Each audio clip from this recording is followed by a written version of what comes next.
Alright guys, welcome back to Epic Review for You. Today we're going to be reviewing World Trigger episode 28. You know what that means. Trigger on! Okay, so we start this week's episode at the end of last week's. We are still in this major battle. The neighbors have come through those portals and every single group is fighting. The neighbor that we last left our group with is called Ranbadan. I don't know if I'm pronouncing that right.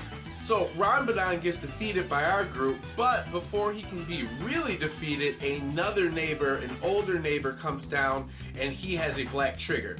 The difference between this guy's trigger is that it's in the shape of a cane, and we've never seen anything like that at all so far. We're really asking the question, just how many of these black triggers are there? I mean, man, everyone's got one. During the fight, we cut to Jin. He's with Kuga. He's explained a little more how a side effect works since one of the humanoid neighbors were defeated by Border's agents. And Kuga's just wondering, are we done? Is the future different or anything like that? And Jin explains to him, you have to think about timelines as these roads. And the bad guys are trying to blow the balls, not my words, but blow the balls to the bad timeline, and our team is trying to blow the balls to the good timeline. Because we took out one guy doesn't mean necessarily that it means automatic good future. Just means that they have one less person to push that ball to the timeline that they want rather than have a full team. So it makes it easier, but in no way does it guarantee that we're going to win this or anything like that. Jin was very specific about that. That was a lot of talking about blowing balls, and I apologize, but hey, that's not my fault. That's what Jin actually said.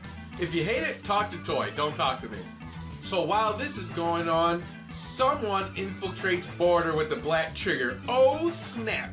It is yet another black trigger, and now they are inside a Border. But there's a little bit of dialogue between the neighbors still on the ship that's actually commanding their whole operation. It seems this was not a part of the plan. This guy's kind of a loose cannon, but they're going to allow him to continue whatever it is he's doing. They really were not very specific about what he was doing there, but they definitely made clear that this was not the orders, it's not what they're supposed to do, but they're going to just let him go ahead. So we're going to see what that's going to be all about pretty soon. And this also reminds me of a few episodes when the guys from Border were having a debate about how the Border organization, the building, could have been destroyed a few episodes earlier, but they didn't. So I'm wondering, what do they need exactly inside of that base? I mean, this is war, straight up. Why would they not destroy their enemy's biggest base? I don't understand yet. I do think that's something that they're going to address very shortly, though. So Konami, she gets pushed out. Reggie is in. He is fighting the new neighbor with the black trigger, the staff black trigger. And honestly, he's not doing well, but he's not really trying to win. We get yet another flashback. I know you love these flashbacks with Jin, but we get another flashback where Jin is explaining to him in a restaurant that you're going to get a really powerful guy with a black trigger most likely, and your job is just to stall. You are not trying to win. We don't know if he could have possibly won, but his whole goal all along was to just stall. For what effect, I don't know yet. We don't know yet. But he did his job, and once he actually bailed out and reappeared back in Border, he wants to look at the tape. He wants to do some research. He wants to get something done so that he can help his teammates and the Border organization. So this artifact, we find out though at this point, is not a black trigger, even though it's similar. It's called an organon. And the old man says, really ominously, anyone who's seen an organon for the first time has zero chance of defeating it. It is a black trigger +1, +2, something like that apparently. We haven't been able to deal with it. We don't even know what his powers are. All we know is that he's getting behind these shields, he's attacking these Border members, and their defense just is not working against this organon. The organon is a national treasure of this country they're from. Anyway, it's a relic of their country, and they normally don't use it, and the fact that they sent this organon user to Earth to try to defeat Border is pretty interesting. They're saying that they usually don't do that. What is the real reason? What is going on with this country? So something's happening.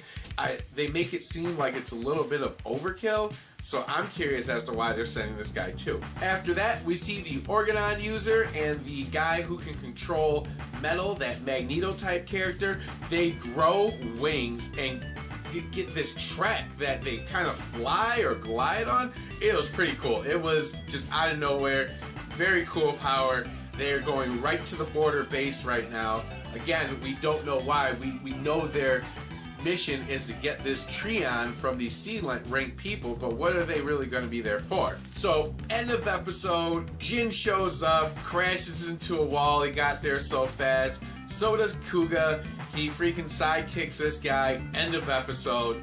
Pretty cool. We got a little bit of information. We got to finish off some major fights, and we know this guy is a big deal with the staff right now. He was the only guy who seemed really calm and almost smiling sometimes. He knows something. There's something that's going on right now. We just don't know yet. So if you like this video, hit like, and I would appreciate it if you could also subscribe. But that's all I have for you this week. Look forward to World Trigger episode 29 next week. That's all I have for you today. Have an epic day.